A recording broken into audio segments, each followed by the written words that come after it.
Hello, good afternoon, and welcome to the Job Search Community Stadium for today's pre-match show. My name is Harry Tottam, and we're live here as the U's about to take on Stevenage in what is a battle of the bottom half. Stevenage in trouble. The U's have picked up form of late with 4 wins in their last 6 matches. Most recently, of course, that comeback victory last weekend away at Harrogate. 1-0 down early on in the game. Goals from Freddie Sears and Noah Chilvers bring home the 3 points for the U's. A massive 3 points for the U's edge us closer and closer to safety. And we very much hope for more of that today. Now, the head coach Wayne Brown said that the win instilled a positive atmosphere into the U's squad. And after that win, BBC Essex were there to catch Wayne's post-match thoughts.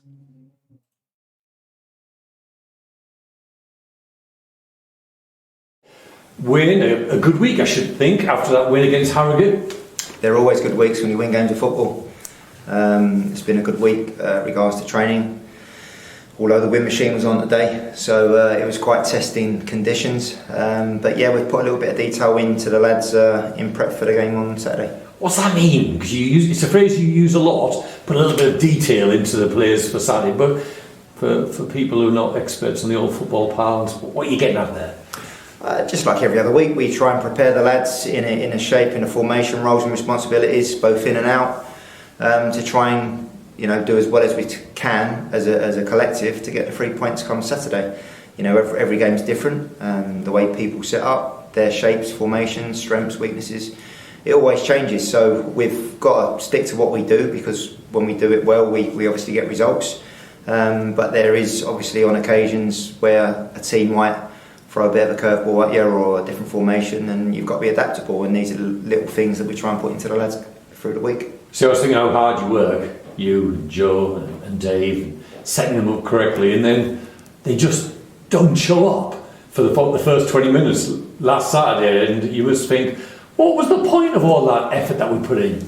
Well, they're human beings. You can only control the controllables, and they're not robots. If they was, then it would be the easiest job in the world, but it's not. Sometimes that's football at any level.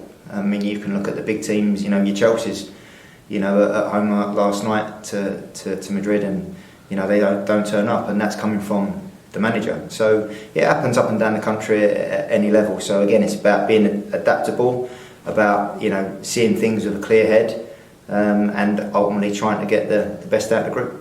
It helps in those circumstances, when things are not quite going right on a collective basis, when 2 individuals can dig you out of a hole, and that really is what Freddie Sears and Noah Chilvers did in particular in the first half. Yeah, they did, but probably self-admittedly, as a collective, including those 2 individuals, we probably wasn't at our best, the first half an hour. But again, as a collective, we've found a way to manage a game of football, to restrict an opposition to very few chances, and we've shown a bit of quality to create probably 3 or 4 real good opportunities and put 2 away. So again, especially away from home, the margins do get finer. We do need to take our opportunities, but we probably had as many opportunities in that game on Saturday as we did against Bristol Rovers away, and we didn't manage to take any opportunities. So we end up coming away from the game against Harrogate, where we win the game 2-1. After creating probably 3 or 4 or 5 good opportunities, we created the same amount of opportunities against Bristol Rovers and didn't score. So they're the fine margins, but we have got quality, and that showed when it mattered in front of goal on Saturday. The quality in the form of Freddie Sears, you'd never believe he'd had a goal drought in the run-up to that game with the man of that finish. Yeah, that's right. And listen, any striker, when they go through a bit of a drought, you want that drought to come to an end as soon as possible. He keeps getting into good positions in games of football to give himself the best chance of scoring goals. But what's impressed me the most with Freddie is his work ethic. His game is not just about scoring goals.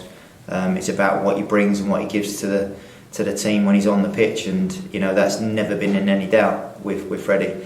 But as I say, all strikers go through it. Hopefully he's sort of broken that drought now, and hopefully he can now kick on between now and the end of the season, the next 6 games, and bang a few more goals in.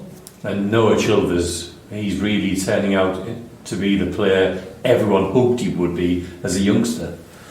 Yeah, when we came in, he was carrying a bit of a knock and a niggle, and that had been probably the case for a good few weeks. So we took the decision away from the player, because he's an honest kid and he just wants to crack on and play through it, which is admirable. But we took him out the equation for 2 weeks, managed to get him near to 100% as you're ever going to be, to give himself the best chance of impacting games of football. And what an impact he's had since he's been back in the team. We all know what Noah's got in the locker regards to quality wise, but when you are carrying a bit of a knock and a niggle, it does all play in your mind as a psychological sort of block, if you like. But that once that was taken away from him, he's gone out there and he's expressed himself, and he's been one of our top performers.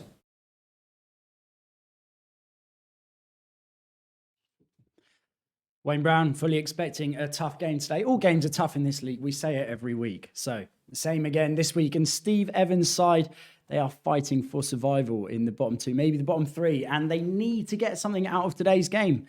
They've got some notable names in their squad. Some familiar faces too. We're going to have a look at their squad now.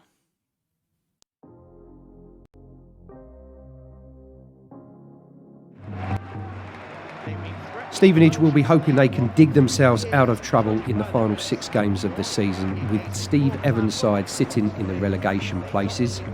They're staring down the barrel of a return to non-league football for the first time since 2010, and had their misery compounded when direct rivals Oldham Athletic downed them with a slender defeat last weekend. Stevenage had chances in that game but mustered just 1 shot on target in their 15 attempts, and they'll have been working on addressing that all week. With Luke Norris and Luke Prosser in the Stevenage squad, there's a couple of familiar faces that the U's could come up against on Saturday afternoon. Norris is a second top scorer at the Lamex with 11 goals this season, while Prosser has been a semi-regular player at the back for Borough. Leading the goal charts for Stevenage is Elliot List. He was on target against the U's earlier in the season with a spot kick that downed us, but his total of 12 goals and 2 assists sees him and Norris as one of the main threats for Wayne Brown to assess for the weekend. And Stevenage have plenty of experience in their ranks, with the likes of Jake Taylor, Scott Cuthbert and Christy Pym all getting regular minutes at the Lamex. Taylor joined from Exeter City in the summer after losing 3 League 2 playoff finals with the Grecians. Pym was in the sticks for 2 of those games, 2 of those finals. And having played championship football earlier this season, he'll be a tough man to get past. The former Exeter keeper was a key part of Peterborough's promotion to the second tier last season, but has fallen out of favour, spending the second half of his campaign with Stevenage. Steve Evans came in as manager 2 games ago and has recorded 2 defeats in his opening 2 games, stating there are 7 cup finals to go. He'll be hoping his side are able to get something at the JobServe Community Stadium this weekend to start an escape from National League football next season. As we say, a few familiar faces indeed. You've got 2 Lukes. Luke Norris, we saw him putting his foot through the ball there, which you saw him do for the U's a few times. Luke Prosser, the commanding centre-back, formerly our captain, and Ben Coker, who was here quite a few years ago, and it's a great story from him after his lengthy knee injury. He returns for some key minutes for Stevenage. And the manager there, we saw Steve Evans, is no stranger to the JobServe Community Stadium. He was here earlier in the season when he was in charge of Gillingham. And his teams are known for battling and strong defensive performances, but the U's have their own very tenacious midfielder, Brendan Wiradoo, and he's going to be working to break up the play today, and he spoke to us on Thursday.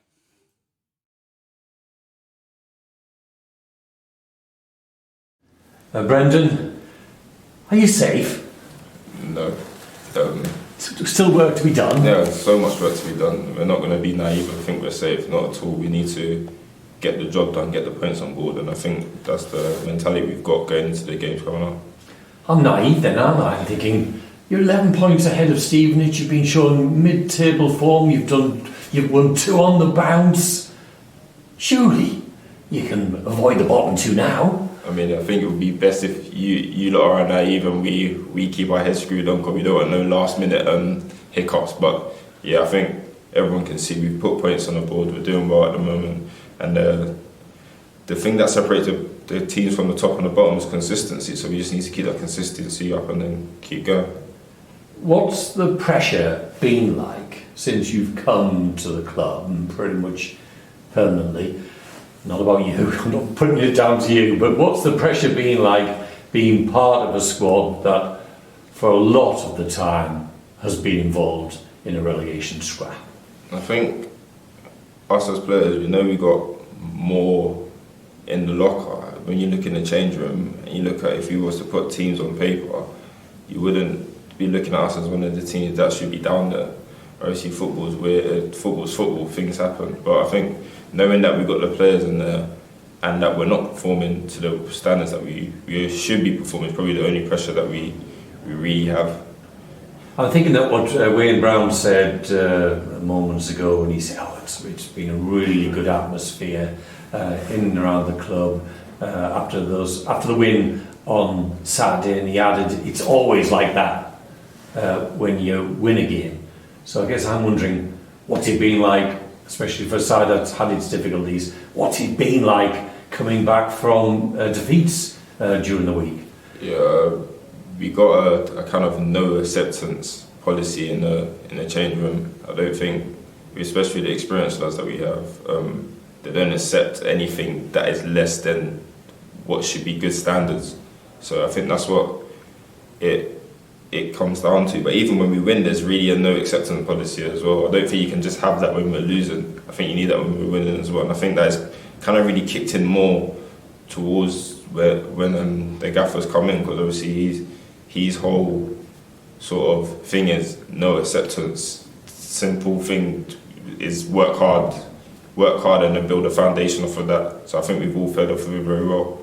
Has it accelerated your development, being involved in a whole series of high pressure games when there has been so much at stake for the club? Yeah, of course, because I've never really been involved in high pressure games before in my life, and I've come in here and then there's been many games that we've had to win, and then I've had to kind of mature very quickly to go and to put a performance out there. So like I said before, it's very good for me as an individual. It sets me up for every other game going forward, and when we're in the tough times, then I also know that this is what I kind of need to do to get through these tough times as well.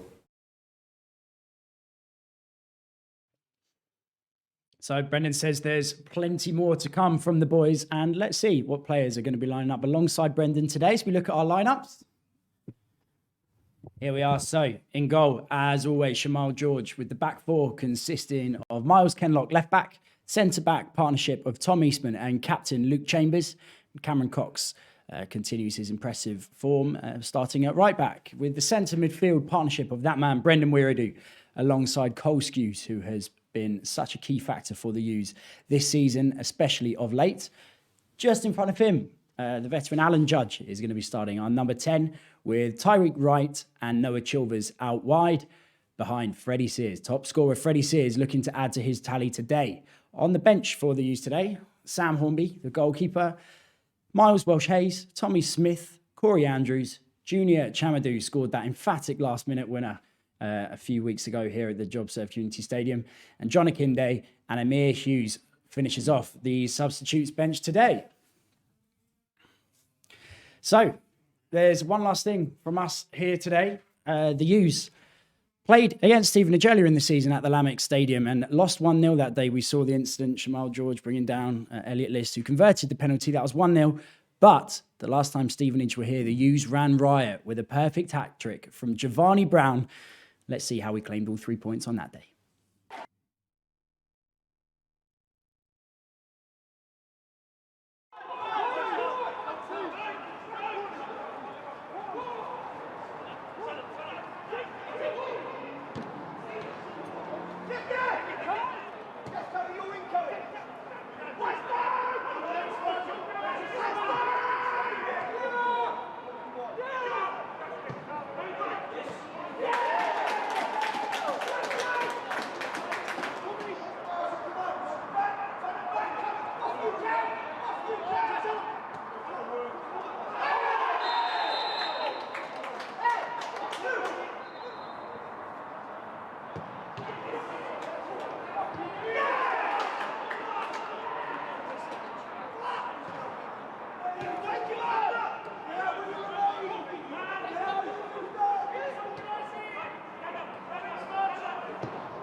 Oh, sensational. We would like a repeat of that today. Who's going to be the hat-trick hero for us today? You can let us know. You can let us know about anything here. media@colchesterunited.net for your thoughts, how we can improve the show, how the U's can improve performances. Not that we need to at the moment. We are romping the league. Up we go. Okay, that's it from us here today. Thanks for watching. We'll see you back in the week with Lee. Let us know your predictions. media@colchesterunited.net. 3-2, Col Scouse, first scorer. Up the U's. Take care. See you soon. Bye-bye.